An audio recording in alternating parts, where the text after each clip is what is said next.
us to the street. But now we have to go back to the square and continue our wandering. Always we keep trying to orientate to these spires, seeing that these quasi-sculptures are in fact seats with wooden sitting positions. These are letters written between family members from this country to other countries, Sweden and others, during the periods of occupation.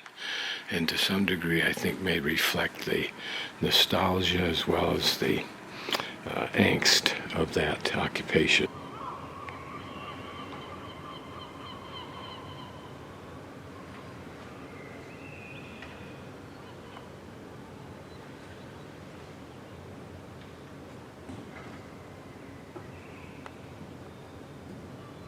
Start by exploring these streets, that one right to the left between the green and the light blue, and then we'll come back and do this little street if it is one, and then progress down that way, ultimately making a loop around that section just for anal completeness and fun there.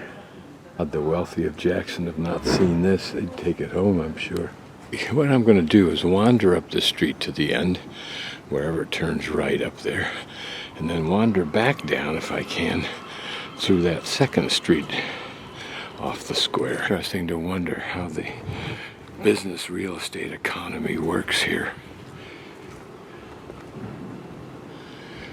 given that the buildings are usually owned by the landlord and the premises rented out to the businesses. You only have a summer business. There isn't a winter business. They don't have skiing here, to my knowledge. Sculptured stones are used just to block roads, apparently. There's holes in them. I don't know what they're for, unless they're somehow for lifting the stone. Here, hopefully, at least a facsimile of a well that used to exist at this intersection back in its day, like that. So not that old.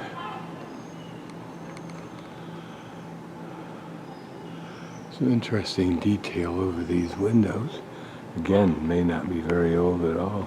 Perhaps a whimsical sculpture of the man of the house. Above the larger entryway, his wife. Did she really have red hair? There's the church that we passed through and looked at that little intersection. Now we'll continue on our right, making a loop back into the main square. So we have to search out that middle road now. This is Coach Street. It's one of the oldest streets, connected the upper town with the market square behind us. 1813 was named Small Knight Street. In 72 it was named Coachman Street. Obviously it got the name after a bunch of horsemen who used to stand beside the horse drowns on Time Hall Square. This is where coachmen stood with their coaches waiting for business. Back to square. Coming down Coach Street to the square completes our first loop of the left and middle street. Now we'll exit out the right street. This building looks authentic. Literally just off the square. Look at that huge buttress. Looking like a 19th century building, but interesting that it has that prison-like window, unless it's to protect what was inside. The little square we looked at just before we entered the historical timeline. Before doing that, I'll return to our square and follow this road to the left and loop back around to that arched walkway up the hill. If they represent something in particular, so far as boundary markers or whatever. Here, 3 more. Here, 3 more. Here, 2 more. You know what they are. They show where the sewer line is. See the manhole right up there? Confectioner's building that we're looking at, trying to sneak inside. Famous since 1864. Vitellus, the oldest cafe in Tallinn, beloved meeting point since, meeting point, not mating, probably mating point too, since 1864. So it might be interesting to take a look inside of there if we can, when it's not jammed with tourists. I'm guessing I have already videoed these, what I believe are Art Deco architecture. What a pretty street.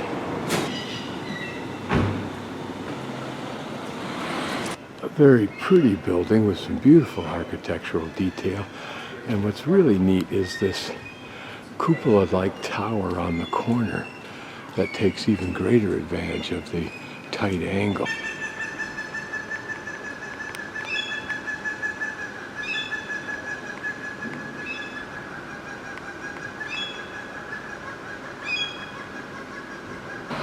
Tucked in amongst these structures appears to be a church, doesn't give any indication of it, and it shows that storage beam and large doorway. So this is some kind of an art studio or a museum or store or right next to it our history timeline.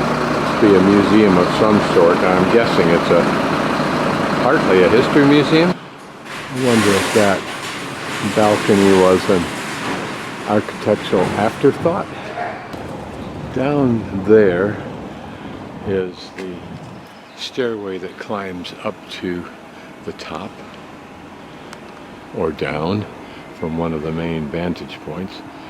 But we'll go down here and turn right up through that archway and walkway to the top. And under this tower we go.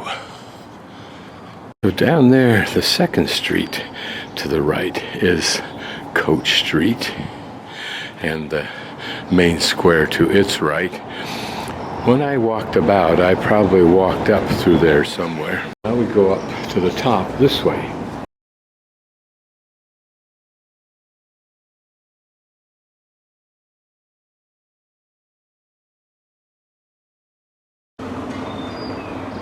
The road was initially developed, literally carved out of the hill, to allow a direct connection between the Tompea Hill and the harbor. Relatively gentle slope was suitable for riders and horse-drawn carts, while the steeper ascent, called the short leg, only could be used by pedestrians.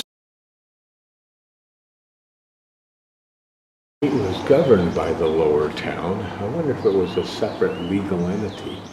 In 1380, town's feudal lord of the Livonian order, somewhat akin to the Teutonic Knights. We can see its relative location.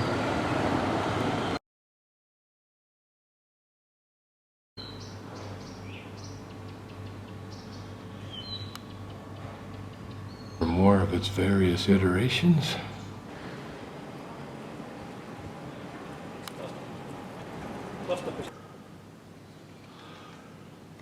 Imagine those who lived in the day, who began toiling up here as tradesmen, either walking or in their horse-drawn wagon, contemplating over time the difficulty of this slope as they got to be old men and women. And beneath this august building, where does that doorway lead?